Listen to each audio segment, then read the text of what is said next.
तू सच्चा और जीवित परमेश्वर है। तू पराक्रमी, अनंत काल का पिता, शांति देने वाला परमेश्वर, लोगों पर दया और करुणा बरसाने वाला परमेश्वर, हर एक लोगों से प्रेम करने वाला, भला हो या बुरा, हर किसी पर सूर्य का किरण और हर किसी पर मेघ बरसाता है पिता। धन्यवाद देते ये आपकी स्वभाव है। आप अच्छे को अच्छे कहते हो और बुरे को बुरे कहते हो, परंतु सभी से तू प्यार करते हो, हर किसी को तू मौका देते हो पिता। इसीलिए प्रभु तेरी महिमा करते हैं। तेरी आत्मा की बल से, तेरी वचनों की समझ से तू लोगों को संभालता, सृष्टि को बनाया, हर प्राणी को तू सुरक्षित रखता, हर एक प्राणी को तू भोजन खिलाता।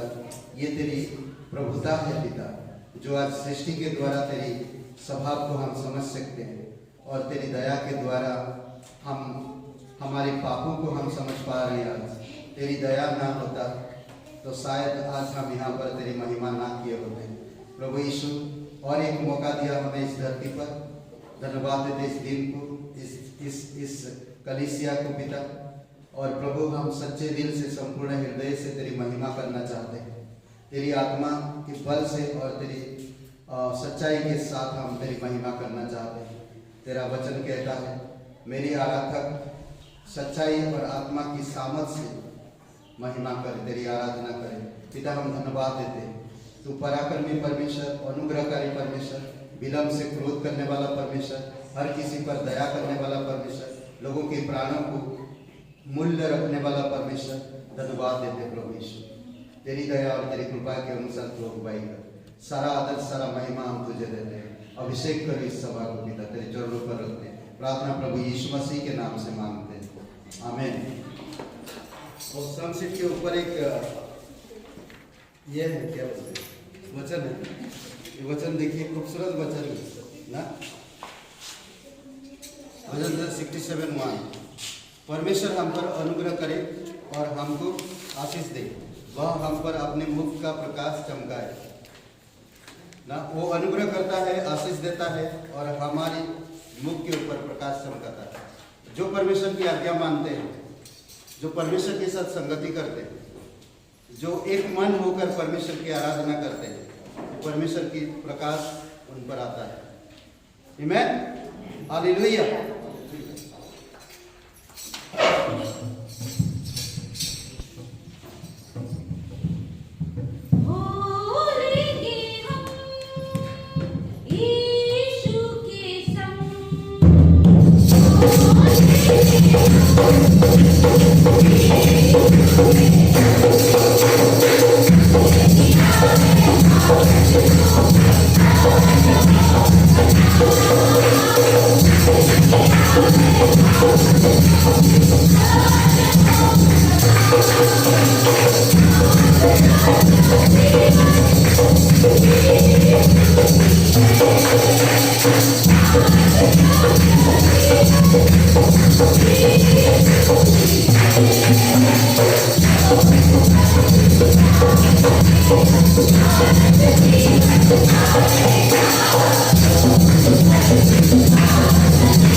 महान और सर्वशक्तिमान परमेश्वर पिता हम धन्यवाद देते। तू अनुग्रह का दाता है, तू दया और उद्धारक। धन्यवाद देते पिता, तेरे अनुग्रह की वजह से आज हम यहाँ पर हैं।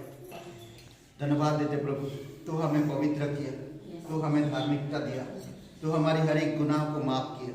इसीलिए प्रभु तेरी महिमा करते हैं। तू सच्चा और जीवित परमेश्वर, तू शुरू से तू अंत की बातों को जानने वाला, हमारे भविष्य को संभालने वाला परमेश्वर, तेरी महिमा करते पिता। धन्यवाद देते प्रभु, तो हमारे लिए सब कुछ पूरा किया। हमारे कष्ट, हमारी दुख, हमारी परेशानी, हमारी बीमारी को तू अपने ऊपर लेकर तूने सूली पर जीवन दिया।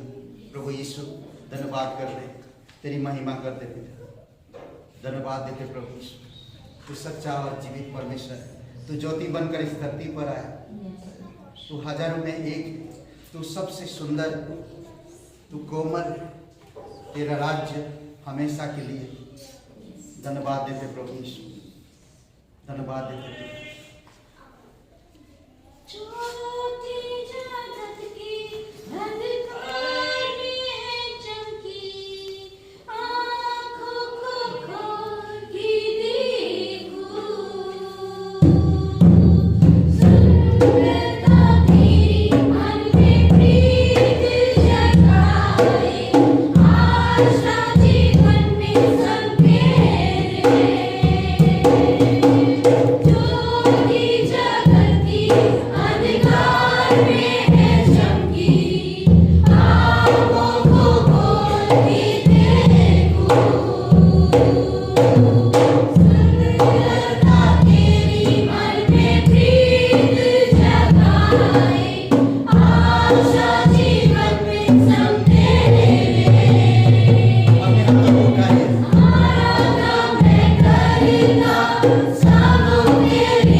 वही हमें उद्धार देता, वही हमें मुक्ति देता, वही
और तेरी कृपा के अनुसार तो भाई राजाओं का राजा, प्रभुओं का प्रभु, सच्चा जीवित परमेश्वर ज्योति बनकर इस संसार में आए, हम सभी लोगों के अपराध और अंधेरा जीवन को उजाला में बदल दिया।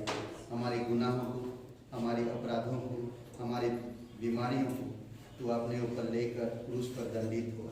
हे यीशु, हम धन्यवाद देते हैं, तू हमारा आज उद्धार है, तू हमारा उद्धारक, तू हमें स्वर्ग का रास्ता दिखाए, तू हमें अनंत जीवन दिया, तू हमसे प्रेम किया और हमारे लिए अपना प्राण दिया।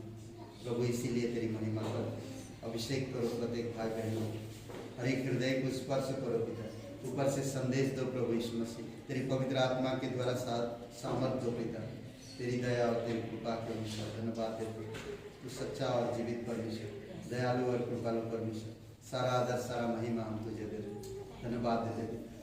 हर एक हृदय स्पर्श करो पिता, भर दो तेरी आत्मा से, भर दो तेरी वचनों से प्रभु, धन्यवाद देते, यीशु मसीह के नाम से मांगते हैं। परमेश्वर के लिए जोरदार तालियां।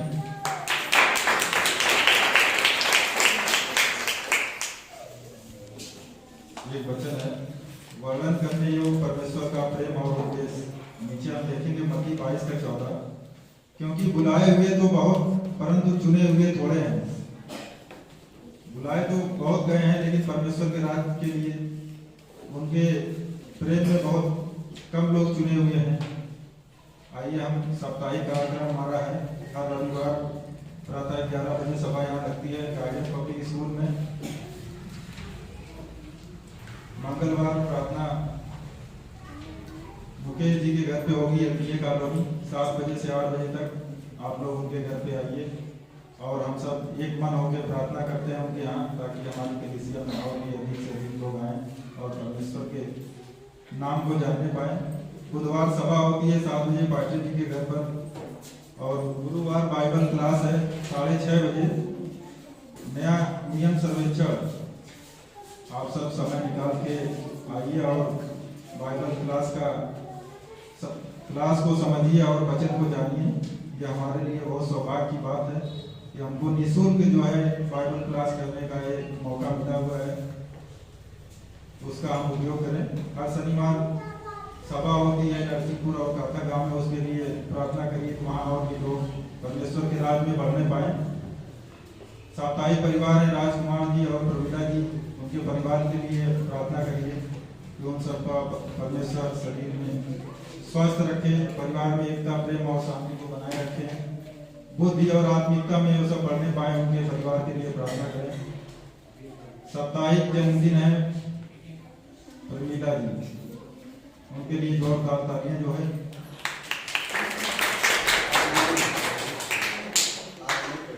25 तारीख को है, लेकिन हम लोग पहले ही जो है उनको बधाई दे देते हैं। शादी सालगिरह भी है 24 तारीख को उनकी जो है, राजकुमार और प्रवीणा जी की। इस साप्ताहिक मिशनरी है पास्टर सुभाष जी जयपुर के, उनके परिवार के लिए और कलीसिया के लिए प्रार्थना करें। परमेश्वर पवित्र आत्मा और उनकी इच्छा से उनकी अगुवाई करें, परमेश्वर उनका शरीर स्वस्थ रखे, कलीसिया बढ़े, नए शिष्य बने, उनके लिए हम सब प्रार्थना करें। और अनुसंधान के लिए यहाँ पे कुछ लोग हैं जिनका आप सब प्रार्थना में रखिए जो है, ताकि परमेश्वर उनको संतान से ब्लेस करे। आशा जी हैं, सेनू पूजा दिल्ली से हैं, पूजा फैजाबाद, नेहा जी हैं, इनके लिए आप सब ये रखें ताकि परमेश्वर इनको संतान से ब्लेस करे। आज के लिए बस इतना, धन्यवाद। ओके, जोरदार एक ताली बजाइए। और हम अपडेट कर देंगे, और रविवार की जो क्लास होएगा यहाँ पर, उसके लिए हम बता देंगे व्हाट्सएप में, आपको ग्रुप में डाल देंगे। तो शायद अगली रविवार से हो, ठीक है, 10 बजे से लेकर 11 बजे तक क्लास शुरू, मैं बता दूंगा आपको, ठीक है। और 18 तारीख को हम लोग सोच रहे हैं, 18 या 19 तारीख को हम प्रभु में हैं, संसार में नहीं है। संसार में है पर संसार के जैसे नहीं है, ठीक है। तो इसीलिए हम लोग एक प्रोग्राम सोच रहे हैं, देखते हैं क्या होता है। और बता देंगे आपको 18 मार्च को, ठीक है, बता देंगे। शायद देखते कौन सा गार्डन खुला है लखनऊ में, फाइंड आउट करना पड़ेगा, ठीक है। लखनऊ के अंदर आप भी पता करिए कौन सा गार्डन खुला रहता, होली का दिन, उसी में जाएंगे हम। है? नहीं खुला रहता है, आपका उधर खुला रहता है। चलो उधर ही चलते हैं, इको गार्डन। इको गार्डन में पिकनिक करेंगे इस बार, चलेगा? ओके। ये जिम्मेदारी अगर बंद हुआ तो इनको पकड़ेंगे, इनके घर में घुसेंगे। इको गार्डन, अब मजा आएगा, ठीक है। अच्छा है, जानवर है, भले ओरिजिनल नहीं है, सही है। पेड़ बहुत है, पेड़ों को देखकर हम समझ सकते हैं परमेश्वर की सभा ना, ऐसे ऐसे पेड़ है भैया। ओके, और आज हम डायरेक्ट संदेश में चलेंगे, थोड़ा सा प्रार्थना करते हैं। ओके, संदेश में चलेंगे और प्रार्थना करते हैं। पवित्र महान और सर्वशक्तिमान परमेश्वर पिता, हम धन्यवाद देते हैं, सारा आदर सारा महिमा हम तुझे देते हैं। हम आपसे सुनना चाहते हैं, हमारे दिल को हम नम्र किए हैं, हम माफी मांगे पिता, आप हमें माफ करो।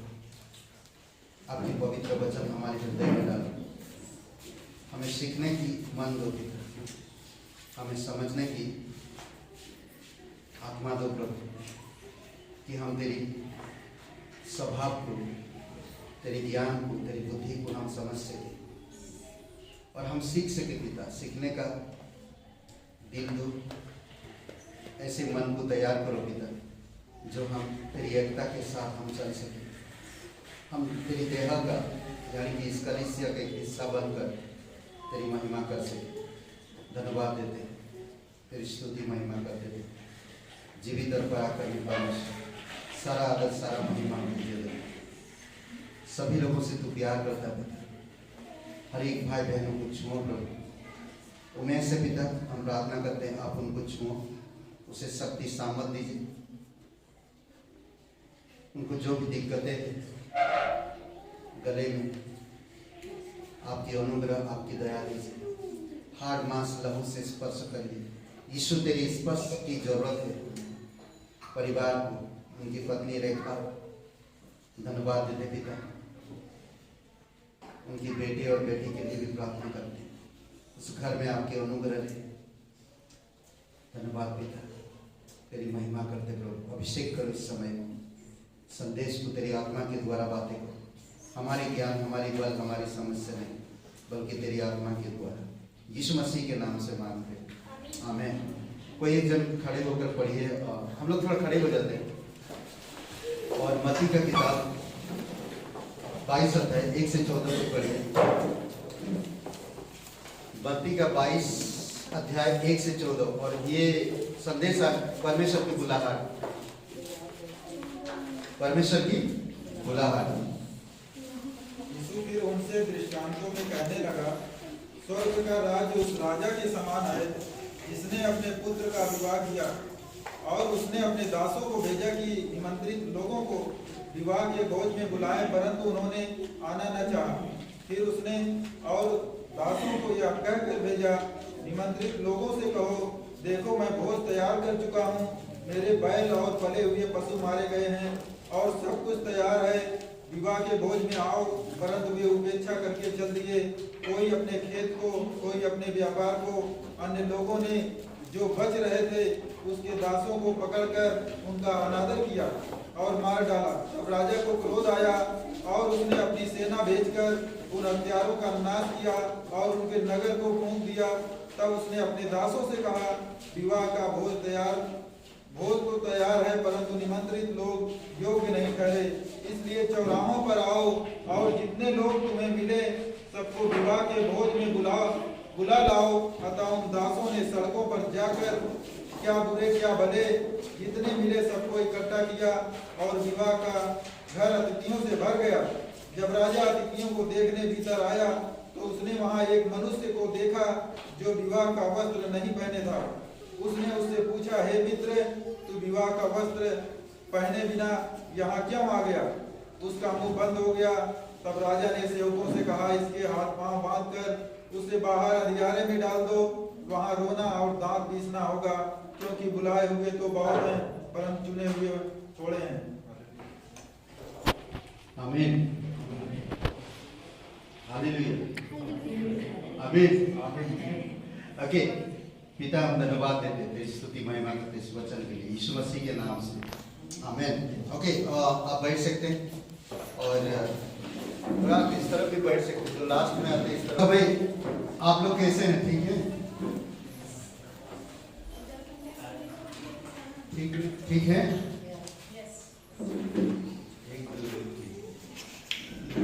बस आप लोग ठीक हैं?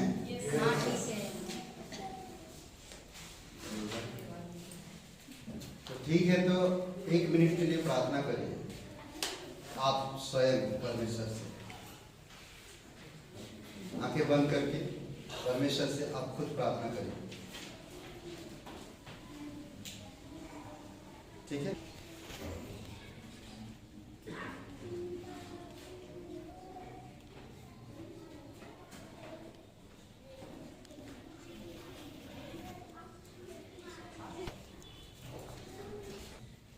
हम विश्वास करते प्रभु आप पर, आपकी योग्यता पर,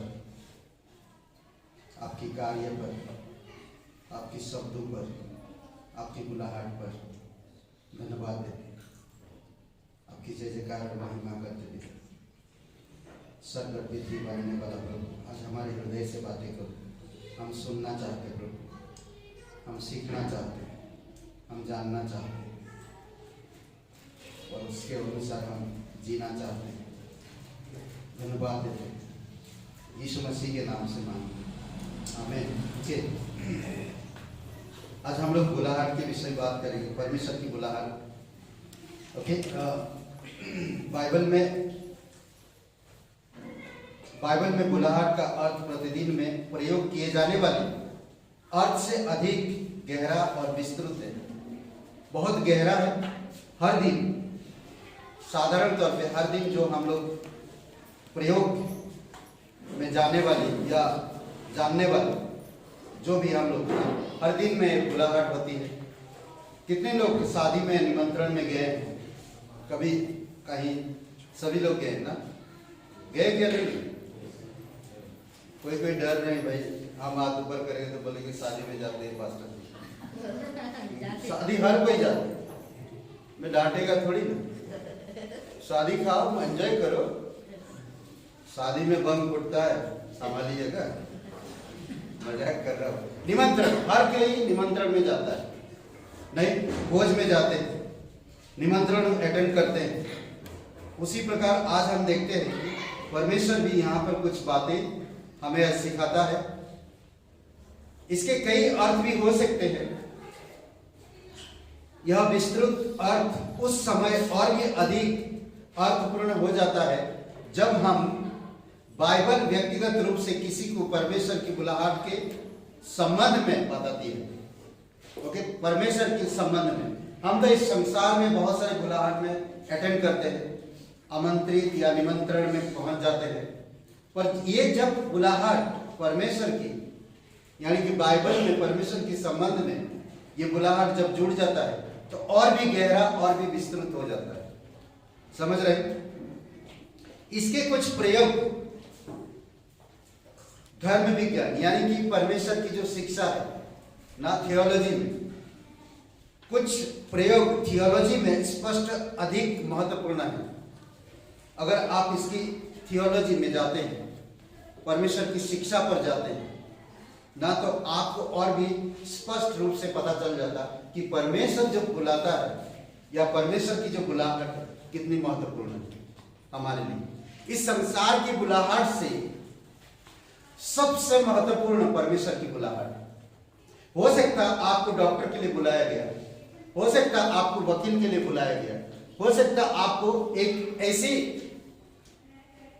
काम के लिए बुलाया गया, हो सकता आप आने वाले समय में इंजीनियर, आईपीएस, क्या क्या नहीं मालूम, कॉलिंग मत बुलाहट होता है ना। कोई भी बड़ा बुलाहट या छोटा बुलाहट, बुलाहट इस बुलाहट है, छोटा या बड़ा नहीं होता है, समझ रहे हैं। हर एक बुलाहट मेरे लिए महत्वपूर्ण है। आज हम देखते हैं कि मैं संसार की बुलाहट को महत्व दे रहा हूं या मैं परमेश्वर की बुलाहट महत्व दे रहा हूं। आज हम संसार की बुलाहट को नहीं देखेंगे, बल्कि हम परमेश्वर की बुलाहट को देखेंगे। परमेश्वर बुलाता है लोगों को और परमेश्वर चुनता है लोगों को, और परमेश्वर उन्हें बुलाकर क्या करता है, क्या करता है। आज 4G 3G 4G 5G चल रहा है ना।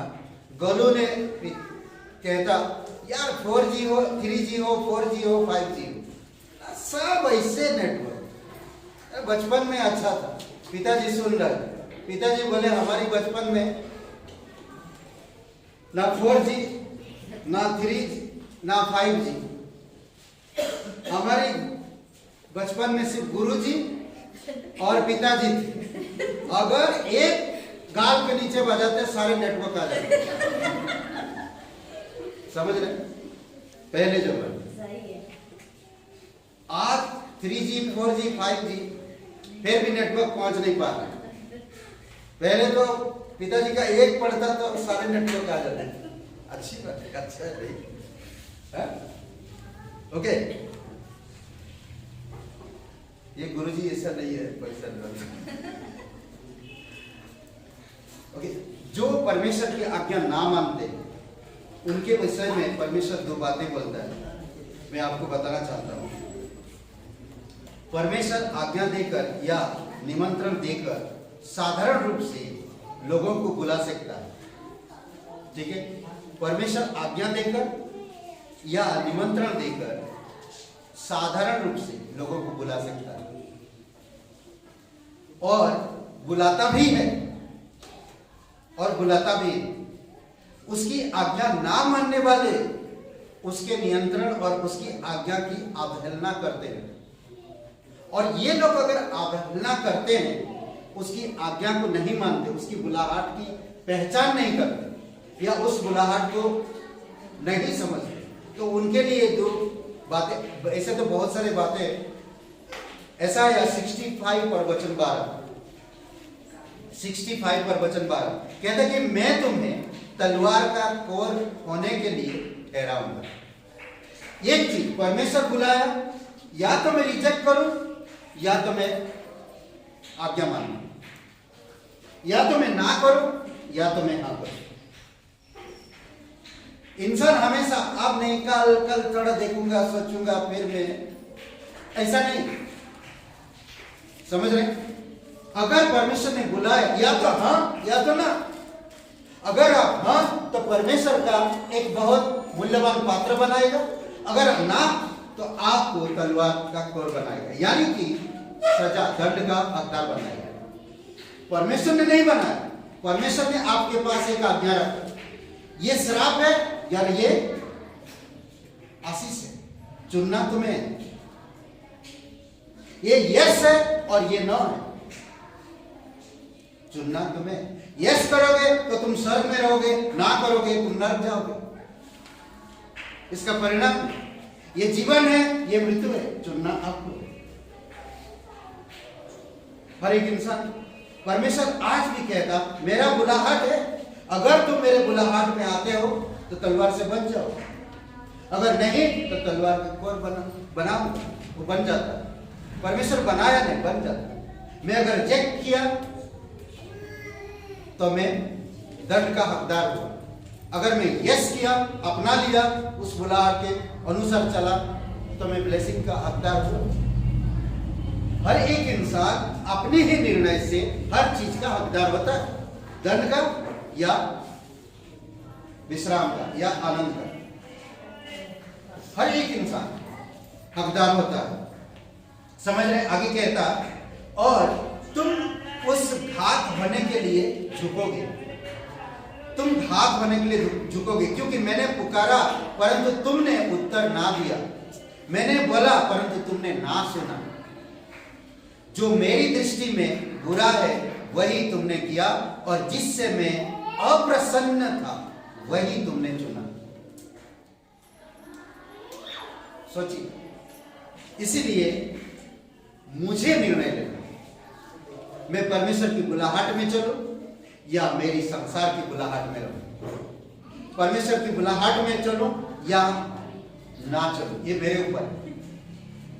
और कोई कहेगा नहीं, मैं ये वार्निंग नहीं दे रहा हूं, आगाह कर बता रहा हूं। यिर्मयाह 7:13, यह बाकी यह वाणी है, मैंने तुमसे बड़े तड़के उठते समय बातें की, बहुत जल्दी उठकर मैं तुझसे बातें की। तड़के उठकर, सुबह सुबह परमेश्वर कहता है, सुबह सुबह उठकर मैं तुझसे बातें की, परंतु तुमने नहीं सुना। मैंने तुझे पुकारा पर तुमने उत्तर नहीं दिया। समझ रहे हैं? ये रिजेक्ट करने वाले लोग, परमेश्वर ने उनको दंड नहीं दिया, परमेश्वर ने उनको तकलीफ में नहीं डाला, परमेश्वर ने उन्हें कुछ भी नहीं किया, परंतु परमेश्वर की बुलाहट को वो लोग रिजेक्ट कर दिए। इसी कारण से उनका हालत यही है। परंतु जो रिजेक्ट नहीं करते उनके लिए प्रश्न, कई सारी बातें हम लोग समझ सकते, कई सारी बातें हम देख सकते। एक लड़का लड़की को देखने जाता, अब लड़का के ऊपर कुछ नहीं है, लड़की के ऊपर सब कुछ है। वो इसको रिजेक्ट करेगा या यस करेगा, करे? तो आज हमारे जीवन भी वैसा ही, परमेश्वर की बुलाहट हमारे सामने है, परमेश्वर हमें सुबह सुबह उठाता, पुकारता है। समझ रहे? मैं सुनता हूं या नहीं? अरे सो दे तो, थोड़ा गर्म चाय दे दो, थोड़ा नींद आ रही, सो जाता हूं। सुबह सुबह डिवोशन के लिए पास्टर जी बुलाए, सुबह सुबह मुझे डिवोशन सुनना चाहिए था, परंतु नहीं। यीशु मसीह कहता, अद्भुत बात कहता, बहुत सुंदर बात कहता, मत्ती की किताब 9:13 में कहता, जाओ और इसका अर्थ समझ लो। हे दोस्तों, इसका अर्थ समझने की जरूरत है। जाओ और इसका अर्थ समझ लो। मैं बलिदान नहीं पर दया चाहता, क्योंकि मैं धर्मियों को नहीं परंतु पापियों को बुलाने आया। हे दोस्तों, आपको बुलाने आया परमेश्वर, आपको जगाने आया परमेश्वर। परमेश्वर आपको बुला रहा है, आपका निर्णय है, आपका चॉइस है, आपका कान है, आवाज सुने और सुनकर अनसुना की, वो आपके ऊपर है। फिर खूबसूरत एक उदाहरण देता 22 अध्याय जो हम लोगों ने पढ़ा, खूबसूरत उदाहरण। परमेश्वर के राज्य की तुलना किससे कर रहा? एक राजा है और उसका बेटा है, और उसके बेटे का शादी के भोज में लोगों को बुला रहा। जाओ, पहले तो भेजा अपने दासों को, वचन 3 में कहता है सब कुछ तैयार कर दिया।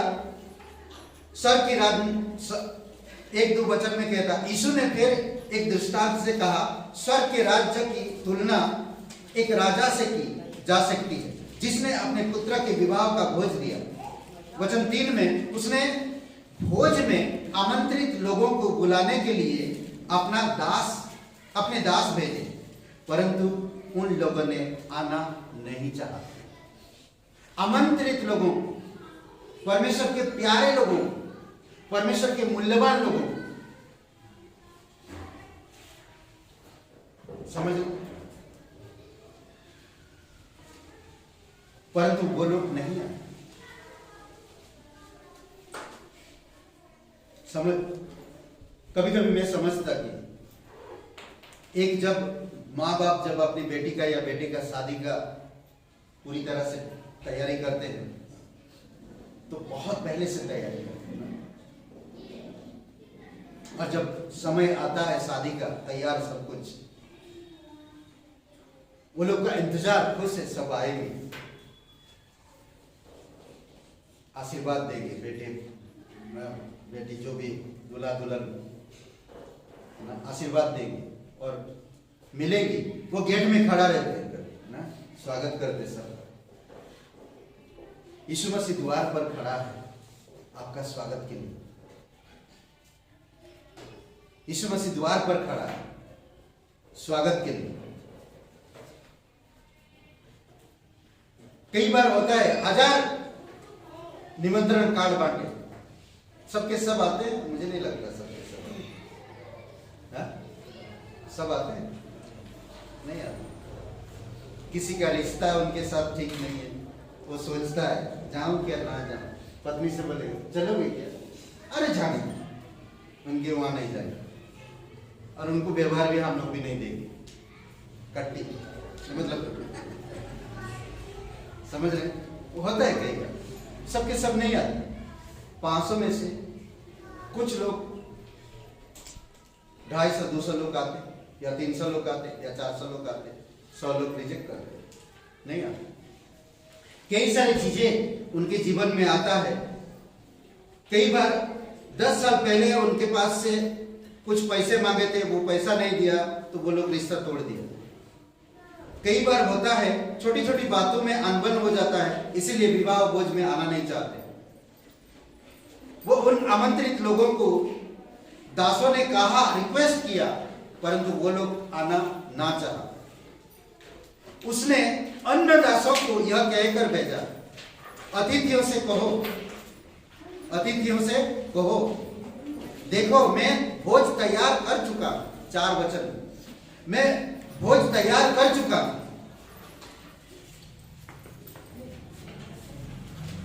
मेरे बैल और पाले हुए पशु काटे जा चुके हैं और सब कुछ तैयार है, विवाह भोज में आ जाओ। रिक्वेस्ट है। दूसरी दासों को भेजा, निमंत्रण करने वाले लोग, पहले वाले आकर कहा, मना किया, नहीं आए लोग। दूसरी दासों को भेजा, वही दासों को नहीं भेजा, दूसरी दासों को भेजा। कई बार आप और मैं भी, परमेश्वर हमें तो पहले बुलाया, हमने एक्सेप्ट किया। आप जो बुलाहट है, इस बुलाहट में हम कितनी बहाना करते हैं। आज इस संदेश के बाद आप बहाना नहीं करेंगे। अगर आप सच्चा परमेश्वर पे सच्चे भक्ति रखते हो तो आज आप कभी बहाना नहीं करेंगे। मैं सच कह रहा हूं, परमेश्वर आपसे प्यार करता है, परमेश्वर जानता है, और परमेश्वर आपके साथ एक गहरा रिश्ता रखा है। भोज तैयार है, विवाह में आ जाओ। दास रिक्वेस्ट किए जाए। वचन 5 में कहा, उन्होंने कोई ध्यान नहीं दिया। देख रहे हैं कैसे ध्यान नहीं दिया। कभी कभी देखे हैं, शादी का कार्ड देते हैं, परिवार में कभी ध्यान नहीं रहता। अरे शादी था, जब वो डेट आता, अरे उनके घर में शादी था, वही अब क्या होएगा। अरे भाई क्या करे, पहले से याद नहीं रहा। अरे तुमको तो याद देना चाहिए था। तुमने कभी बैठा, मुझे समय दिया जो याद दिलाऊं तुमको। कई सारी चीजें हुई। कलीसिया के प्रोग्राम के द्वारा हर समय बताया जाता है, हर समय सिखाया जाता है। पति पत्नी जब कार्ड आता है, परिवार वाले एक्साइटेड होते हैं और वो कार्ड सामने रखते हैं। उस दिन शादी में जाना, 1 महीने से जब से कार्ड मिलता उस दिन से तैयारी करते हैं, क्या दें उनको, सोचते हो ना। लड़का हो तो ऐसा दे, लड़की हो तो ऐसा दे, क्या दे, वो हमारी करीब है, थोड़ा महंगा चीज देना चाहिए। हर चीज प्लानिंग करते हैं, तैयारी करते हैं, और उस दिन और बढ़िया से तैयार होके उस जगह पे जाते हैं। पर हम लोग ना तो रविवार के लिए तैयार होते हैं और ना तैयार करते हैं। रविवार को ही मैं बाल काला करूंगा, बाकी दिन नहीं कर सकता क्योंकि ऑफिस रहता है, काम रहता है। रविवार दिन को ही मैं जीन्स कपड़ा दूंगा, हाथ दर्द करने लगता है, टाइम हो गया, देख चर्च भी जाना, रविवार मुझे कुछ नहीं करना है, मुझे प्लान करना है। परमेश्वर के साथ मेरा अपॉइंटमेंट है, परमेश्वर के साथ मेरा बैठना उठना है। रविवार को मुझे कुछ नहीं करना है। रविवार को मैं बाल नहीं काला करूंगा, रविवार को मैं जींस नहीं दूंगा, रविवार को नहीं मंडे को दूंगा।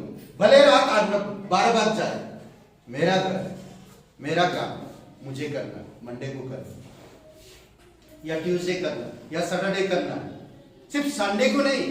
कई बार हम संडे को सारे काम रखते हैं, परमेश्वर के काम पीछे।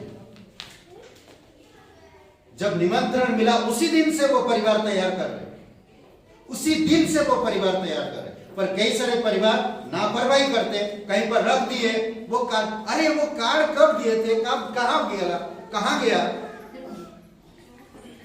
वो, कहाँ, कौन सा डेट था पता है तुमको? अरे तुम रखे थे, तुमको मालूम होना चाहिए ना, किधर गया? कई बार ऐसा सोचते हैं हम, भूल जाते, फिर फोन करके पूछते कैसा लगता सर, कभी है पास्टर जी सभा? क्योंकि हम अनाउंसमेंट नहीं देखते, नहीं सुनते, कलीसिया के बारे में हम कुछ सोचते नहीं, शादी के बारे में हम लोग जानते नहीं, निमंत्रण में जाना मुझे पता नहीं कब जाना, कई सारी चीजें होता है। देखिए क्या किया, जब तीसरे लोगों को भेजा वो लोग ध्यान नहीं दिए, दासों को भेजा, वो लोग ध्यान नहीं दिए, अपनी मार्ग पर चल दिए। एक अपने खेत को तो दूसरा अपने व्यापार, और शेष लोग जो बच गए दासों को पकड़ा और उनके साथ बुरा व्यवहार किया, दुष्व्यवहार किया, करके उनको मार डाला। निमंत्रण करने वाले बेइज्जती किया गया, निमंत्रण करने वाले लोगों को बेइज्जती किया गया, कई सारे लोगों को मार दिया गया। कई बार हमें होता है, ये निमंत्रण करने वाला और कोई नहीं, ये पवित्र आत्मा है जो आपको निमंत्रण देता है। समझ रहे? अब क्या करेगा विवाह के मालिक, पिता क्या करेगा? क्रोध में आएगा, कहता कि क्रोध में आया, किसने दिलाया क्रोध? ज्ञान नहीं दिए, सुने नहीं, अपनी मार्ग में जिए। वो तो रिक्वेस्ट किया, वो तो बुलाया, रिक्वेस्ट किया, पर नहीं आए, ध्यान नहीं दी, अपनी मार्ग पे चले, कोई अपनी खेत, कोई अपनी व्यापार। मुझे बहुत अच्छा लगता है यूहन्ना और याकूब का, जाल सुधार रहे, जाल को सुधार रहे। जब यीशु ने बुलाया उन्हें, जब यीशु ने बुलाया, क्या किया उन्होंने? मत्ती के 4:21 में यीशु ने जब्दी के दोनों पुत्र को बुलाए, याकूब और यूहन्ना को, जाल सुखार रहे। जब उन्हें बुलाया, जालों को छोड़े और निकाल दिए। अब आपका टैलेंट था, आप वही काम के लिए बुलाए गए थे, आपका वही, कभी कॉलिंग के बारे में नहीं मालूम था, आपको यही करना था कि मछली पकड़ना, जाल फट जाए, जाल को सुधारना। अब परमेश्वर लोगों की जिंदगी को सुधारने के लिए आपको बुला रहा है। समझ रहे? कोई जीवन में निराश है, कोई जीवन में टूटा हुआ है, कोई जीवन में भ्रमित है, कई बार आशा ना होने के कारण उनका जीवन बिखरा हुआ है। आप उन जीवन को सुधारेंगे, इसीलिए परमेश्वर आपको बुला रहा है। परमेश्वर की जो बुलाहट, ये हाई बुलाहट है, ये दुनिया से भी बढ़कर, ये दुनिया की जो बुलाहट उससे बढ़कर, एक डॉक्टर से भी ज्यादा, एक पीएम से भी ज्यादा, एक सीएम से भी ज्यादा ये बुलाहट, साधारण बुलाहट नहीं है। काल एक दिन 10 साल पहले एक सीएम था, वो मर गया। 20 साल बाद आप एक कलीसिया का पास्टर हुए और कई सारे आत्माओं को जीते, स्वर्ग में लाए, और कई सारे आत्मा भ्रमित हुए आत्माओं को आपने सुधारा, उनके जीवन को आप उनको सही मार्ग दिखाए, और 10 साल बाद आपका भी मृत्यु हो गई। आप स्वर्ग में चले गए और स्वर्ग से देख रहे वही सीएम जिसने मेरे जीवन में अधिकारी हुआ था, वो नरक में तड़प रहा है। किसकी बुलाहट सबसे महंगा हुआ है? यहां पर किसकी बुलाहट मूल्यवान हुआ है? आज मैं सीएम के लिए, आज मैं आईपीएस के लिए, आज मैं डॉक्टर के लिए, आज मैं इंजीनियरिंग के लिए, आज मैं हर एक चीज के लिए मैं परमेश्वर को त्याग देता हूं। परंतु मैं इन सारी चीजों को, परमेश्वर की कलिंग को, परमेश्वर जो बुलाहट दे रहा मुझे, इन सारी चीजों को दूर करके मैं परमेश्वर की बुलाहट को अपना लूं। यही परमेश्वर चाहता है। क्यों परमेश्वर बुला रहा, क्यों बुला रहा? 4 बातें। आपका नाम लेकर बुलाता परमेश्वर, आपका नाम विशेष बुलाहट द्वारा परमेश्वर कुछ लोगों के किसी कार्य को सौंपना या उन्हें निर्देश देना चाहता, कुछ कार्य देना चाहता, कुछ निर्देश देना चाहता अपने जीवन में, कुछ बताना चाहता, कुछ दिखाना चाहता। समझ रहे? ऐसा करने में उसके लिए अपना कुछ उद्देश्य होता है। उन उद्देश्य के कारण आपको बुला रहा है। परमेश्वर की बुलाहट ऊंची बुलाहट, ठीक है। यशायाह का 43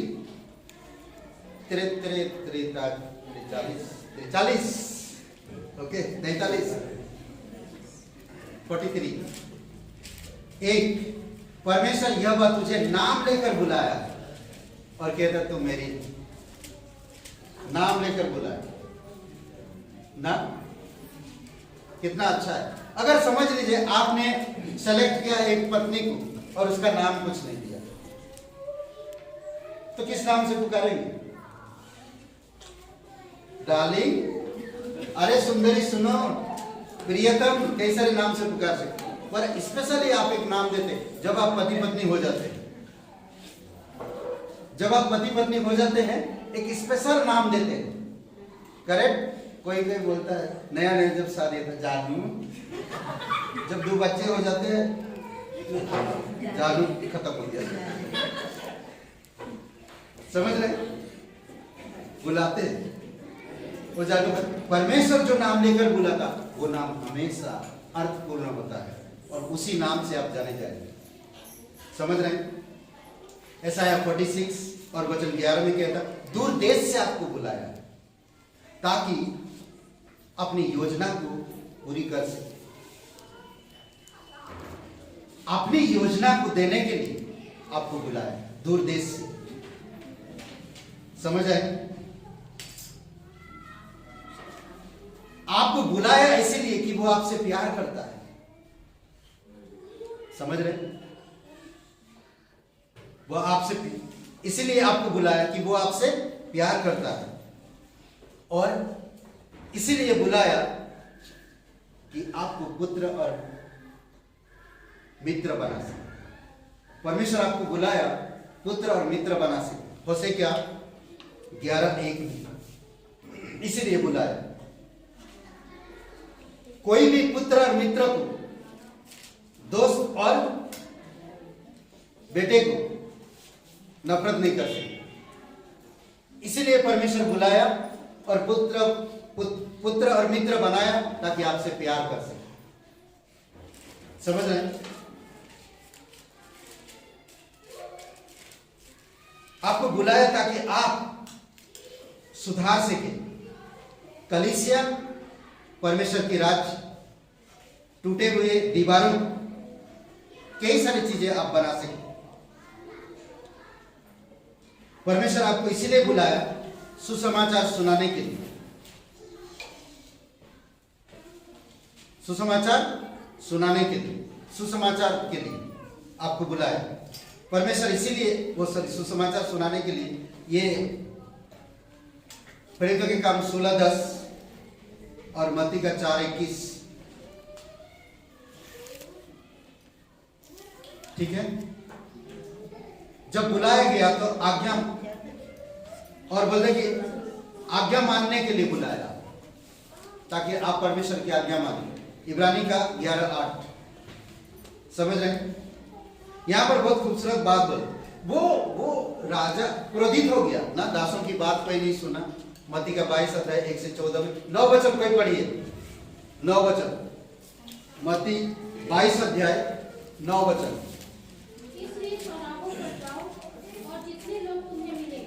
है, 9 वचन।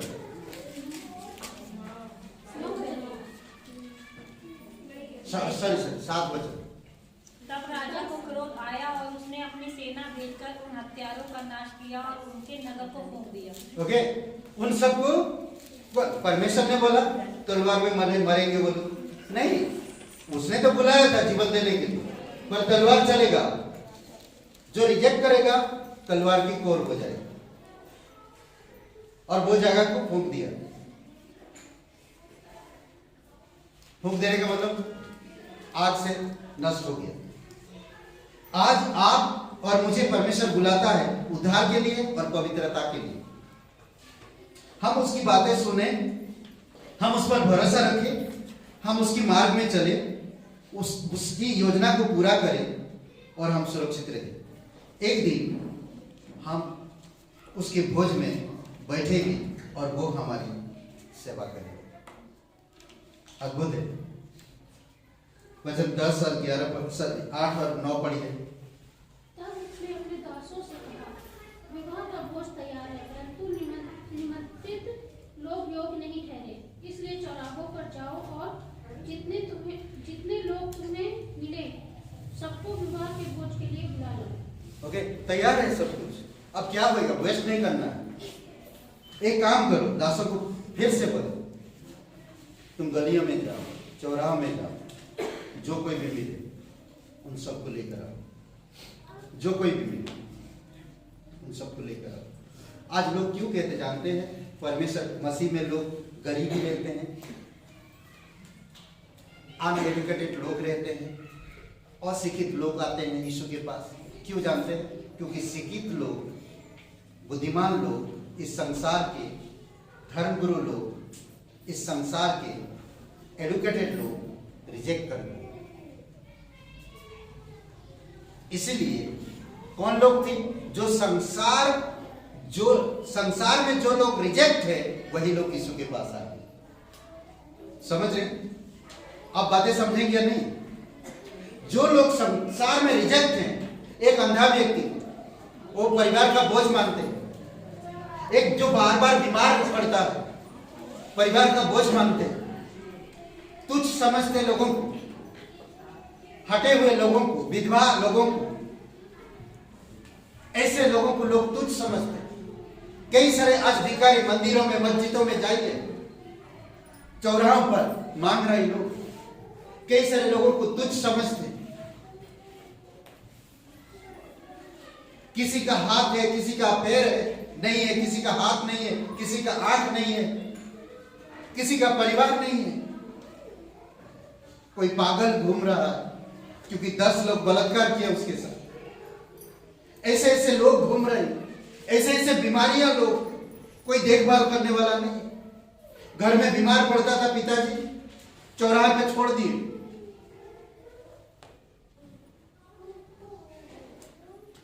परमेश्वर तो आमंत्रित दिया था सभी को, परंतु आमंत्रित करने वाले लोग क्या किए? रिजेक्ट किए उसकी बुलाहट। पर वो लोग, राजा ने कहा, जाओ चौराहों पर, मोड़ों पर, जो जैसा हाल में, बुरा हो या अच्छा, उससे मुझे कोई मतलब नहीं, जैसा जो मिल जाता, प्लीज उनको उठा लाओ, मेरे उठा लाओ उनको, जाओ, जैसा भी हो, कैसा भी हो, मुझे उससे कोई मतलब नहीं, बट उनको लेकर आओ। जब उनको लाए तो उनको एक विवाह का वस्त्र दिया गया, और वो वस्त्र धार्मिकता। जब आप यीशु मसीह पर विश्वास करते, सबसे पहले आप धर्मी बन जाते हो। आपकी जो पुरानी वस्त्र हट जाती है। एक जेरिको के रास्ते में जब यीशु मसीह यरीको की तरफ जा रहा था, एक अंधा व्यक्ति मिलता है, लूका के 18 अध्याय में। सोचिए, वो पुकारता है, दाऊद की संतान मुझ पर दया कर। यीशु उस पर दया करता है। वो पुकार रहा था यीशु को, यीशु लोगों को पुकार रहा, वो पुकार रहा यीशु को। सोचिए, यीशु मुझ पर दया कर, हे दाऊद की संतान मुझ पर दया कर। जब यीशु उसके पास आया, क्या कर सकता हूं मैं तेरे प्रभु, मैं देखना चाहता हूं। क्या देखने के बाद वो व्यक्ति वही कपड़े में रहा? नहीं, वो कपड़ा चेंज हो गया, वो हालत चेंज हो गया, वो सब कुछ चेंज हो गया, सब कुछ चेंज हो गया। अद्भुत है नहीं?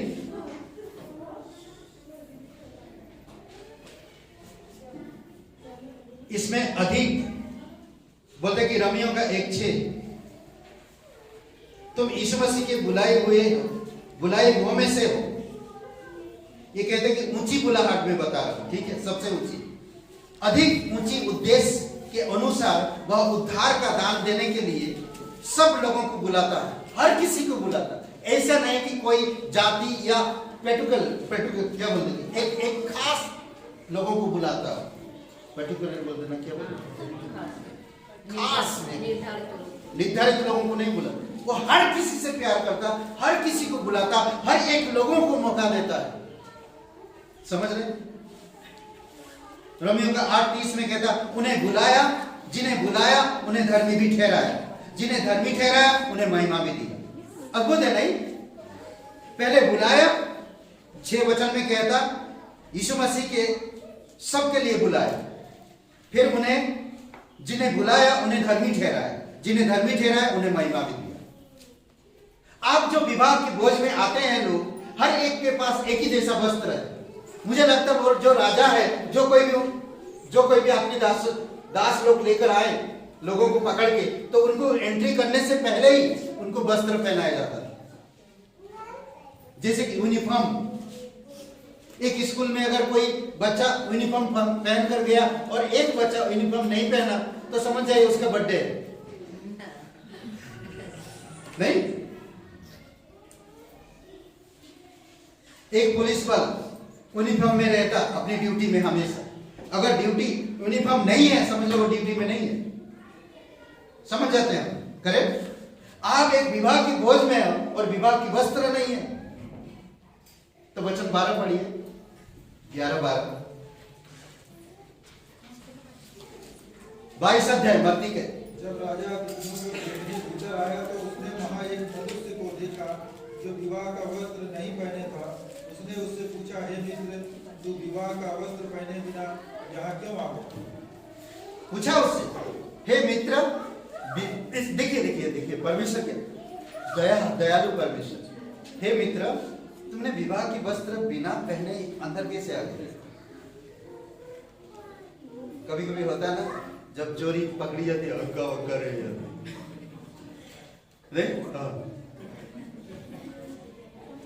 कुछ नहीं कह पाया, कुछ नहीं कह पाया। जब कुछ नहीं कह पाया तो उसने क्या किया? दासों को बोला, हे इधर आओ, इसका हाथ बांधो, पैर बांधो, अंधेरे में डालो। परमेश्वर दयालु भी है और न्यायी भी है। परमेश्वर प्रेम भी करता है, परमेश्वर क्रोध भी करता है। तुमने रिजेक्ट किया, मुझे क्रोध आया, वो जगह नष्ट होने वाला था। हे लूत, तू अपने परिवार सहित बाहर निकल, नहीं निकलेगा तो तू भी मरेगा, निकल जा, पीछे मुड़ के मत देखना, जा, चला जा, कहां जाना चाहता वहां चला जा। क्यों? ये जगह आग में नष्ट हो जाएगी। समझ रहे? पहला कुरिन्थियों का 1:24, 1:24, फर्स्ट कुरिन्थियों, उनके लिए जो बुलाए हुए हैं, चाहे यहूदी हो या यूनानी, मसीह परमेश्वर का सामर्थ्य और परमेश्वर का ज्ञान है। जो कोई आज बुलाया गया हो, हर कोई धार्मिकता मिला और परमेश्वर का ज्ञान, परमेश्वर का महिमा, परमेश्वर का सामर्थ्य और ज्ञान हो। आप समझ रहे? परमेश्वर का सामर्थ्य और ज्ञान, समझ रहे? अद्भुत है नहीं? बहुत अच्छा लगता है। आप परमेश्वर का ज्ञान हो, आप परमेश्वर का सामर्थ्य हो। मुझे परमेश्वर बुलाया, धर्मी बनाया, मुझे सामर्थ्य दिया। आज मैं किसी पर बात करता हूं, सुसमाचार सुनाता हूं, प्रभु के बारे में बताता हूं, यीशु मेरे पापों के लिए मर गया, क्या लगता भाई साहब? हम क्या बोलते हैं? हम लोग पापी इंसान नहीं? हाँ, पापी तो है यार, सब कोई पाप किया। बात करते करते चालू, ये एक बंदा है जो हमारे पापों के लिए मरा और वो है यीशु। अरे तुम यार धर्म की बात मत करो।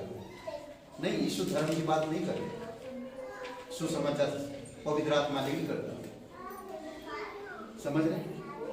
परमेश्वर की ज्ञान आप खोलते हो धीरे धीरे, उसके साथ बांटते हो।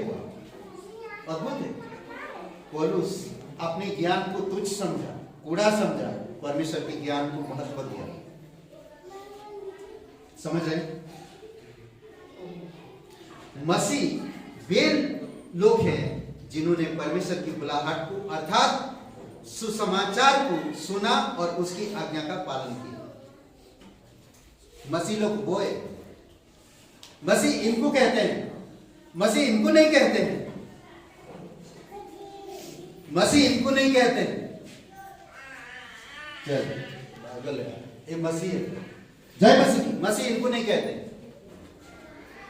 समझ रहे? मसीह लोग वे हैं जिन्होंने परमेश्वर की बुलाहट को अर्थात सुसमाचार को सुना और उसकी आज्ञा का पालन करते हैं। ये मसीह लोग हैं। समझ रहे? कहता उसमें एक वचन, पहला कुरिन्थियों का पहला अध्याय और वचन 2 में और वचन 26 में, परमेश्वर के लोगों के समान उनका अस्तित्व परमेश्वर के कारण ही है। उनका जो अस्तित्व पहले कुछ नहीं था, आप परमेश्वर के कारण उनका अस्तित्व है। समझ रहे? जिसने उन्हें अपने अनुग्रह और करुणा के द्वारा अपने पास बुलाकर बचा लिया है, बुलाकर बचा लिया है। पवित्र होने के लिए बुलाए गए हैं। किसके लिए बुलाए गए? पवित्र होने के लिए बुलाए गए। 26 वचन में कहता, हे भाइयों, अपनी बुलाए जाने पर तो विचार करो कि शरीर के द्वारा तुम कैसे थे, ना बुद्धिमान और ना बलवान, कुछ भी नहीं थे। आज हम परमेश्वर की समझ मिला। आज किसी बीमारी व्यक्ति के लिए आप सिर्फ प्रार्थना करते हो, यीशु इस व्यक्ति को आप ठीक कर दो, वो ठीक हो जाता आपके विश्वास से। आपके विश्वास से एक फोन कॉल किए, मुकेश भाई यहां पर बैठे हैं, हरे कृष्ण हरे राम जी आईसीयू में पड़े, सिर्फ फोन किए, हमने मिला नहीं कभी, सिर्फ फोन में उनकी बेटे से हम लोग बात की और प्रे किए और आज वो ठीक होकर घर पर। अद्भुत है। हम कुछ नहीं कर सकते, हम एक फोन कॉल कर सकते, हम उनके नाम लेकर प्रार्थना कर सकते। हम संसार में इतना व्यस्त है, परमेश्वर पुकार रहा, हम उसकी आवाज नहीं सुन रहे। हम इतने व्यस्त है, कोई अपनी खेत में, कोई अपनी परिवार में, कोई अपनी व्यापार में, कोई अपनी इनकम में, इतनी व्यस्त है कि परमेश्वर आवाज दे रहा, उसकी आवाज को अनसुना कर सुन नहीं पा रहा। क्यों? कि ये सारी चीजें आवाज सुनने से दीवार बने, आवाज के लिए दीवार बने, ताकि ईश्वर की आवाज, परमेश्वर की आवाज उन तक ना पहुंचे। शैतान और खड़ा करता है। समझ रहे? कुछ भी नहीं थे हम पहले, ना बलवान, ना ज्ञानवान, ना बुद्धिमान, कुछ भी नहीं थे। कुलुस्सियों का 3:15 या 3:13 में कहता, वास्तव में तुम एक देह होने के लिए बुलाए गए। धन्यवादी रहो। एक देह होने के लिए बुलाए गए। एक हाथ, एक पैर, एक आंख, एक जीभ, एक मुंह, एक कान, एक पैर या एक पीठ होने के लिए आप बुलाए गए। एक देह यानी कि कलीसिया का देह, मतलब प्रभु यीशु मसीह का शरीर। आपको इस शरीर में जोड़ा गया, देह होने के लिए बुलाए गए। दूसरा थिस्सलुनीकियों का 2 अध्याय वचन 14 में कहता है कि हमारे सुसमाचार के द्वारा तुम्हें बुलाया कि मसीह की महिमा को प्राप्त करो। आपको इसलिए बुलाया गया सुसमाचार के द्वारा, ताकि परमेश्वर की महिमा पाओ आप। समझ रहे? परमेश्वर की महिमा पाओ। दूसरा तीमुथियुस 1:9 में कहता, हमारा उद्धार किया गया है और पवित्र बुलाहट से बुलाया गया है। दूसरी बात, आपका उद्धार हुआ और आपको पवित्र किया गया, और आज आपका ये बुलाहट पवित्र है। ये बुलाहट में कोई अशुद्धता नहीं, ये बुलाहट में कोई कपट नहीं, ये बुलाहट में कोई स्वार्थ नहीं, ये बुलाहट में कोई लाभ नहीं। परमेश्वर आपको बनाया आपकी पापों को माफ करना चाहता, आपको महिमा देना चाहता, ताकि उस महिमा से आप उसकी महिमा कर सकें। अद्भुत है नहीं? और एक बात सुनिए, जब परमेश्वर इस संसार इस प्रकार बुलाता है तो उसकी बुलाहट का चुनाव कहा जाता है। परमेश्वर अगर इस प्रकार बुलाता है तो उसकी बुलाहट को चुनाव कहा जाता है। रोमियो का 9:11, अब तक ना तो जुड़वा जन्मे थे और ना कुछ भला कर्म के कारण, अब तक ना तो जुड़वा जन्मे थे और ना कुछ भला या बुरा किया था, इस अभिप्राय से कि परमेश्वर द्वारा जुड़ने का उद्देश्य कर्म के कारण नहीं परंतु बुलाने के कारण स्थिर रहे। ना तो जुड़वा पैदा हुए हम और ना कर्मों के द्वारा कुछ चीजें प्राप्त, ये बुलाने से हुआ। परमेश्वर ने आवाज दिया, परमेश्वर बुलाया और आप उसी बुलाहट में स्थिर हो। समझ रहे हैं? परमेश्वर की बुलाहट में लोगों को उनके पापों से बचाने से भी अधिक अर्थ होता है। पापों से बचाने से भी अधिक अर्थ होता है। सिर्फ बचना ही नहीं बुलाने के लिए, उससे भी अधिक अर्थ है। हम लोग परमेश्वर को पुकारते हैं फायदा के लिए, परमेश्वर आपको पुकारता लाभ के लिए। समझ रहे हैं? गलतियों का 5 मसीह ने स्वतंत्रता के लिए हमें स्वतंत्र किया, इसीलिए दृढ़ रहो और दासत्व की जुए में फिर से ना जोतो। स्वतंत्र होने के लिए आपको बुलाया गया। और वचन 15 देखिए, उसी अध्याय गलतियों का 5 और वचन 15, भाइयों तुम स्वतंत्र होने के लिए बुलाए गए, तो फिर पाप की दासत्व में क्यों रहना चाहते हो? पाप की गुलामी में क्यों पड़े रहना चाहते हो? आप स्वतंत्र रहो हमेशा। समझ रहे हैं? इस आजादी को शारीरिक इच्छा पूर्ण करने का साधन ना बना, परंतु प्रेम में एक दूसरे की सेवा करो। प्रेम से। समझ रहे हैं? इन बातों को ध्यान दीजिए। 4 बातें, ठीक है? किस लिए बुलाया गया? आपको आजाद होने के लिए बुलाया गया, आजाद रहने के लिए बुलाया गया। दूसरी बात, उसने उन्हें पवित्र बनने के लिए बुलाया है। 1 थिस्सलुनीय 4:7, अशुद्ध होने के लिए नहीं बुलाया या बुरे होने के लिए नहीं बुलाया। आज बहुत सारे लोग, अरे जब से तुम आए हो यीशु मसीह में, तुम्हारे तो जीवन में बहुत संकट है, उससे अच्छा तो तुम वहीं रहते। कितना कान भरता देखिए, ये शैतान काम करता। पहले तो बहुत इधर जाते थे उधर जाते थे, सब कुछ करते थे, कभी बीमार नहीं होते थे, घर में कोई चीज की कमी नहीं होता था। जब से प्रभु में आए तब से तुम्हारा कुछ ना कुछ चालू रहता है। आपका सहेली आपको बता रहा, आपका परमेश्वर आपको बता रहा, वो समझ में नहीं आ रहा, सहेली बता रहा, समझ में आ गया। नहीं, परमेश्वर स्वतंत्र रहने के लिए बुलाया। स्वतंत्र, ये भौतिक स्वतंत्र नहीं, आत्मिक स्वतंत्र। मैं स्वतंत्र हूं, प्रधानमंत्री कर नहीं मान, देश का कानून है, आप उसका आदर करो, लोगों का आदर करो। परमेश्वर जब बुलाता है, कुछ चीजें देता है, वो चीजें करो। ठीक है? तीसरी बात, मसीह की समान बनने के लिए बुलाया गया। रोमियो 8:29-30, यीशु के जैसा बनने के लिए आपको बुलाया गया।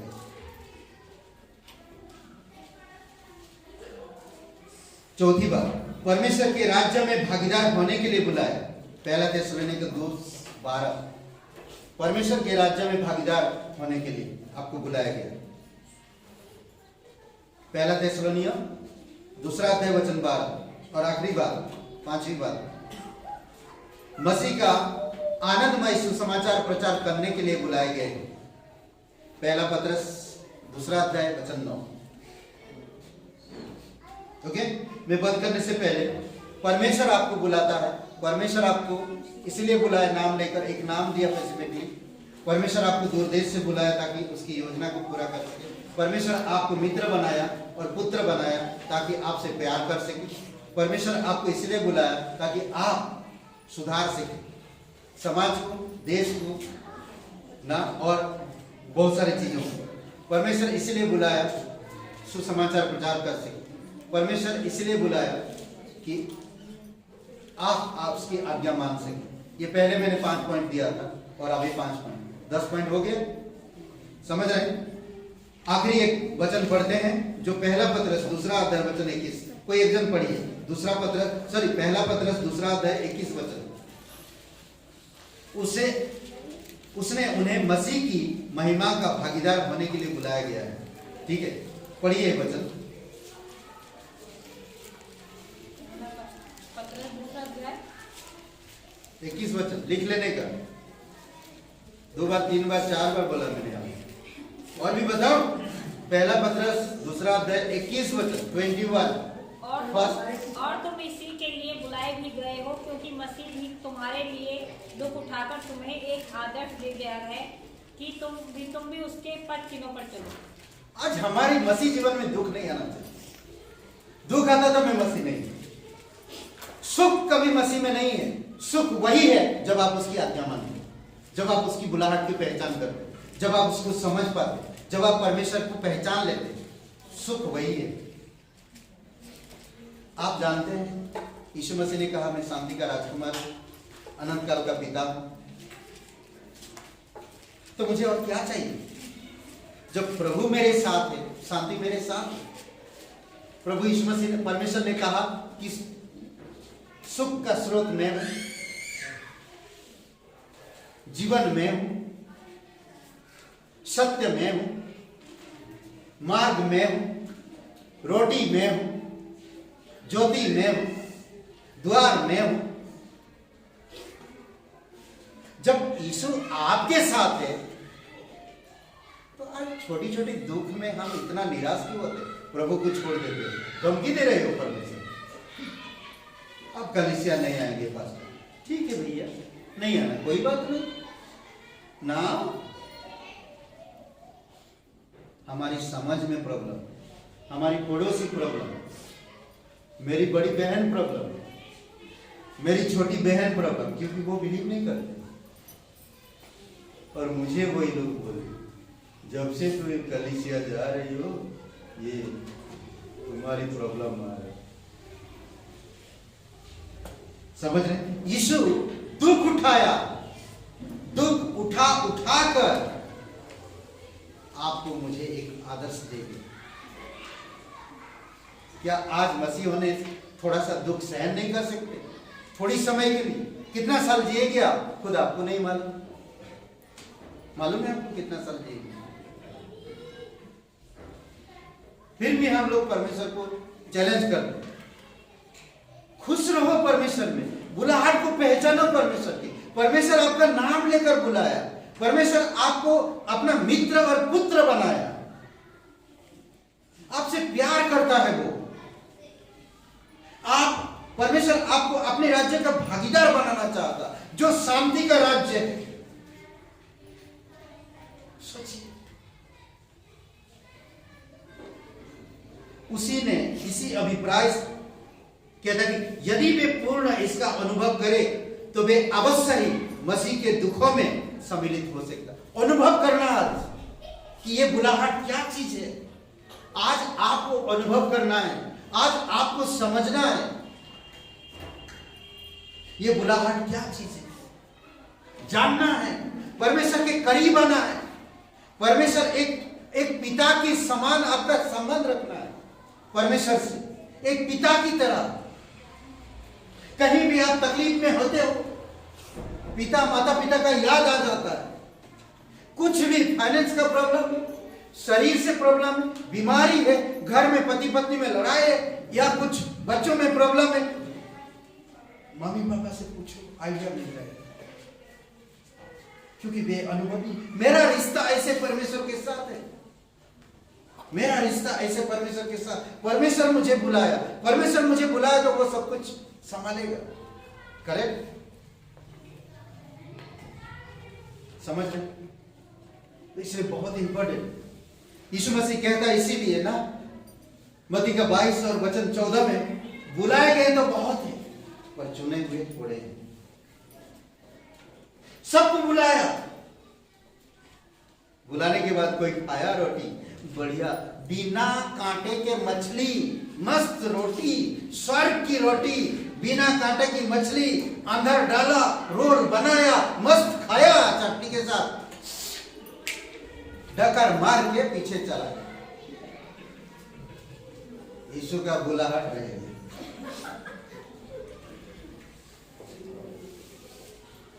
लोग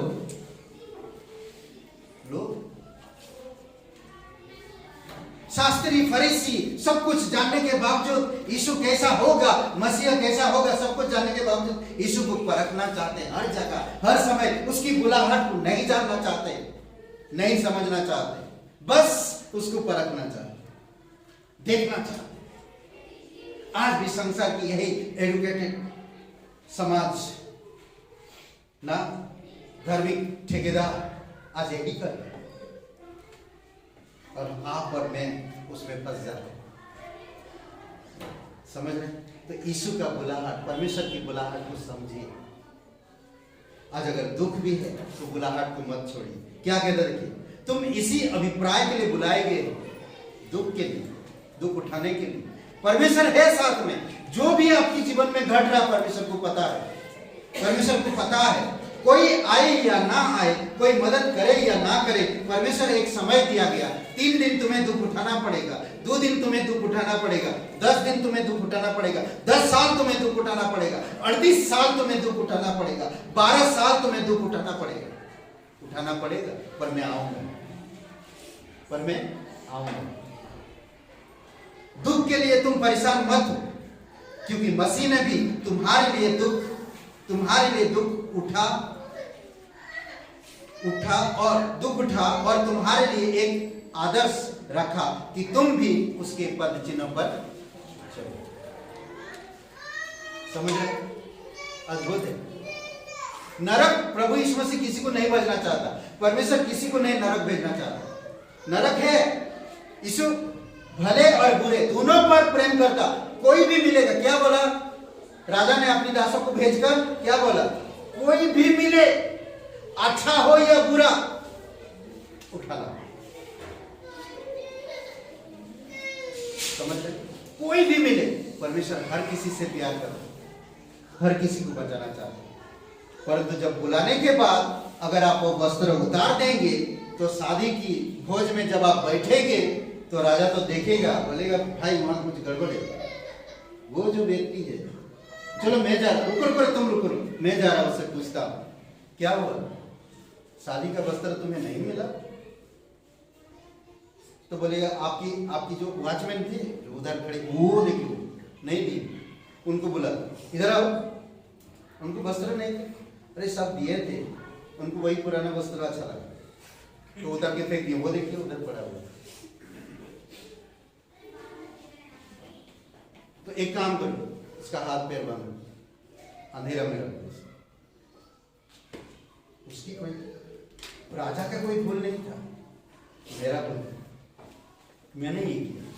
कभी कभी आप और मैं उसकी वस्त्र को उतार देते। पता है अभी वस्त्र के बारे में हम लोग बात कर रहे हैं। 7 बजे बुधवार को तीसरा वस्त्र मिलेगा। समझ रहे हैं? आमीन। आइए प्रार्थना करते हैं।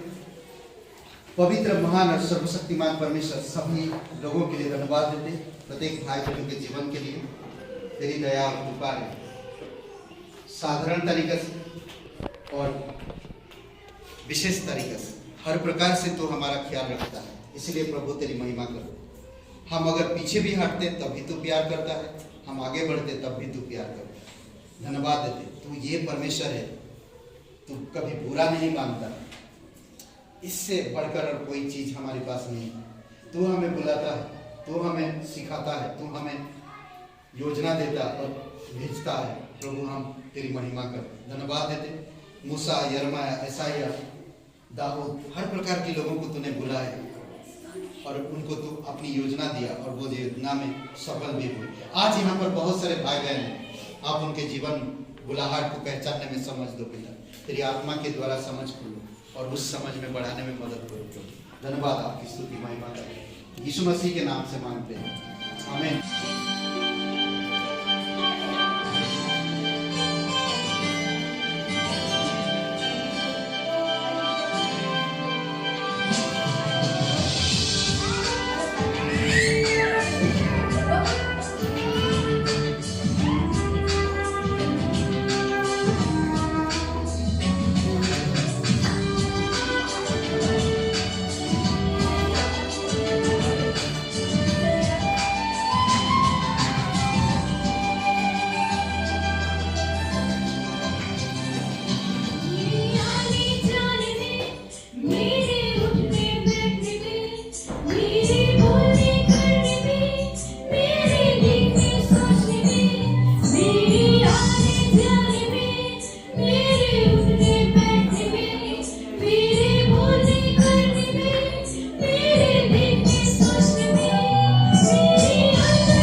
यीशु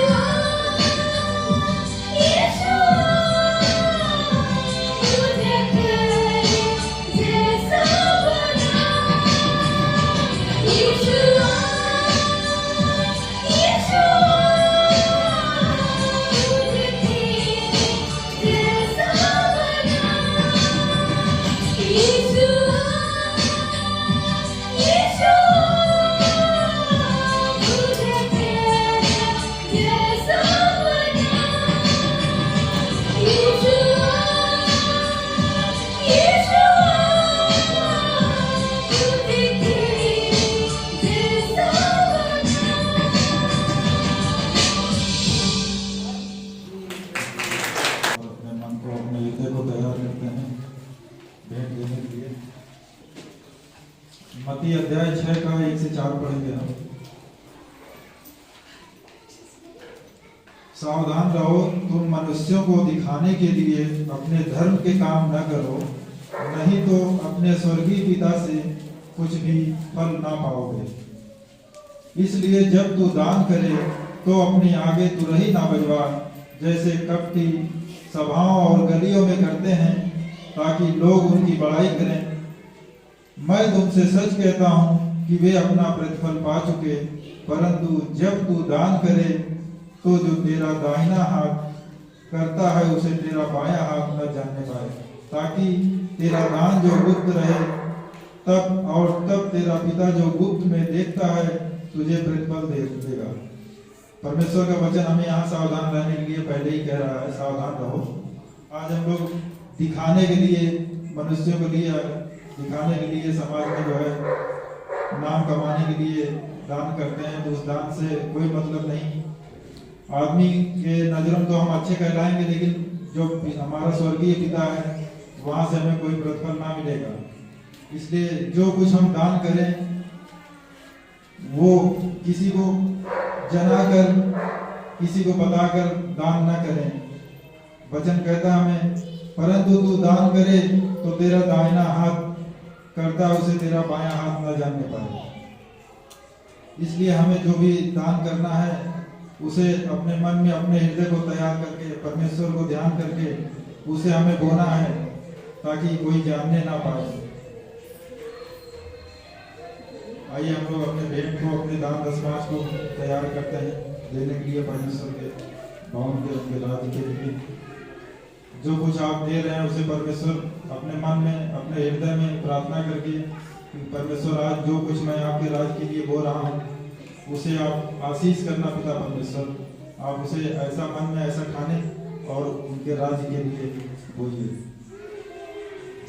हालेलुया। पिता परमेश्वर, हम धन्यवाद करते हैं पिता कि आज हम सब पिता आपकी महिमा के लिए यहाँ उपस्थित हुए हैं, कि आपने सुंदर समय दिया, उसके लिए हम धन्यवाद करते हैं पिता। महिमा करते हैं पिता आज इस सभा के लिए पिता परमेश्वर, कि जो हम आप यहाँ उपस्थित होकर हर एक जन आपके वचन को सुने पिता परमेश्वर। हम धन्यवाद करते हैं कि आज जो आपके राज्य के लिए, आपके भवन के लिए पिता परमेश्वर अपने हृदय को, अपने मन को तैयार कर रहे हैं पिता परमेश्वर, अपने बीज को बोने के लिए पिता परमेश्वर। हर एक जन को आशीष करना पिता परमेश्वर, ताकि वो आपके राज्य के लिए, आपके भवन के लिए पिता परमेश्वर उत्तम से उत्तम भेंट बीज बोने वाले तैयार हो पिता परमेश्वर, कि वो आपके राज्य में उत्तम से उत्तम भेंट बीज बो सके पिता परमेश्वर। ऐसी आशीष देना पिता परमेश्वर। हम धन्यवाद करते हैं पिता परमेश्वर, उनके भेंट को आशीष करना पिता परमेश्वर। धन्यवाद करते हैं इस सभा के लिए पिता परमेश्वर, इस समय के लिए कि आपने ये दिन, ये समय दिया, हमें धन्यवाद करते हैं। यीशु मसीह के नाम से मांगते हैं, आमीन। तुझे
सहने के पश्चात सारे अनुग्रह का परमेश्वर जिसने तुम्हें मसीह में अपनी अनंत महिमा के लिए बुलाया, वो आपसे क्या कहता देखिए, जो थोड़ी देर के लिए यातना होगी, जब तक हम 70 साल 80 साल है तब तक हमारे जीवन में दुख कष्ट थोड़ा होगा, जब तक एक शरीर होगा। तो बोलेंगे मरने के बाद तो कहीं भी कष्ट होगा ही नहीं, मुर्दे को क्या कष्ट होगा। हम लोग मुर्दा नहीं जीना है, जीवन में प्रवेश कर रहे। ठीक है, इस धरती पर अगर हम प्रभु के नाम से, यीशु मसीह के नाम से अगर कलेश सहते हैं, दुख सहते हैं, तकलीफ उठाते हैं, तो सारा अनुग्रह का परमेश्वर आपसे अनंत महिमा के लिए बुलाया और वो कहता स्वयं ही तुम्हें सिद्ध, दृढ़, बलवंत और स्थिर करेगा। उस समय जब आप इस धरती को जाएंगे, धरती से जाएंगे प्रभु के पास, तब आप क्या सिद्ध है उस समय, तब आप क्या दृढ़ है वहां पर, तब आप क्या वहां पर बलवंत हो पाएंगे, क्या आप वहां पर स्थिर हो पाएंगे। आज अगर दुख और तकलीफ यहां पर है तो यही कारण है वहां पर होने के लिए। आज जितने में कमजोर होऊंगा प्रभु के लिए, कल उतना बलवंत में होऊंगा वहां पर। आज अगर दुख कष्ट तकलीफ में सह रहा हूं, यीशु के नाम से मैं सताप मुझे हो रहा, तनाव में हूं और मैं सह रहा हूं, बट मैं प्रभु को नहीं छोड़ रहा हूं, इसी दुख तकलीफ में भी उसकी महिमा कर रहा हूं, उसकी बुलाहट में चल रहा हूं, तो वहां पर आप सिद्ध होंगे, स्थिर होंगे, बलवंत होंगे और दृढ़ रहेंगे। आमीन। आइए हम लोग सब खड़े होते और प्रभु की महिमा करते।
पवित्र महान और सर्वशक्तिमान परमेश्वर पिता, प्रत्येक लोगों को अभिषेक करो प्रभु, बुलाहट को समझ सके पिता, और तेरी अनुग्रह को समझ सके, तेरे साथ हम एक गहरा रिश्ता, पवित्र रिश्ता और सिद्ध रिश्ता बनकर स्थिर रह सके। आप अगुवाई करिए प्रत्येक लोगों को, उनकी व्यक्तिगत जीवन से बातें करिए, उनके मन और हृदय को समझ कर पिता उनके जीवन में तेरी अद्भुत योजना पूरी करिए पिता। धन्यवाद देते हैं, तू सच्चा और जीवित परमेश्वर। आशीषित करो, शरीर को भला चंगा रखो प्रभु, आत्मिक में बढ़ोतरी करो उनके जीवन में, और बुद्धि समझ के साथ तेरी आत्मा में अगुवाई करिए प्रभु यीशु। तो सम्मति दीजिए पिता, तू समझ दीजिए प्रभु, तू जिस मार्ग में ले जाना चाहते उस मार्ग में ले चलिए। दर्शन, आपकी दर्शन की बातें बताइए पिता, ताकि तेरे लोग तुझ पर भरोसा रखे और संपूर्ण रूप से भरोसा रखे और तेरी महिमा कर सके। धन्यवाद देते, प्रत्येक लोगों को सुरक्षित रखिए पिता। कामकाज, स्कूल, कॉलेज पिता, जो भी कुछ कर रहे हैं प्रभु, आप उन सभी क्षेत्रों में आप प्रत्येक लोगों को आशीषित करो और सुरक्षित रखिए और अगुवाई करिए। फाइनेंशियली, फिजिकली, आर्थिक से प्रभु प्रत्येक लोगों को कृपा और आपकी अनुग्रह में बनाए रखिए पिता। धन्यवाद देते, तो सच्चा और जीवित परमेश्वर। धन्यवाद प्रभु यीशु, तेरी दया और कृपा बनाए रखिए। यीशु नासरी के नाम से मांगते हैं, आमीन आमीन। सबको आशीष मिले, बहुत बहुत धन्यवाद।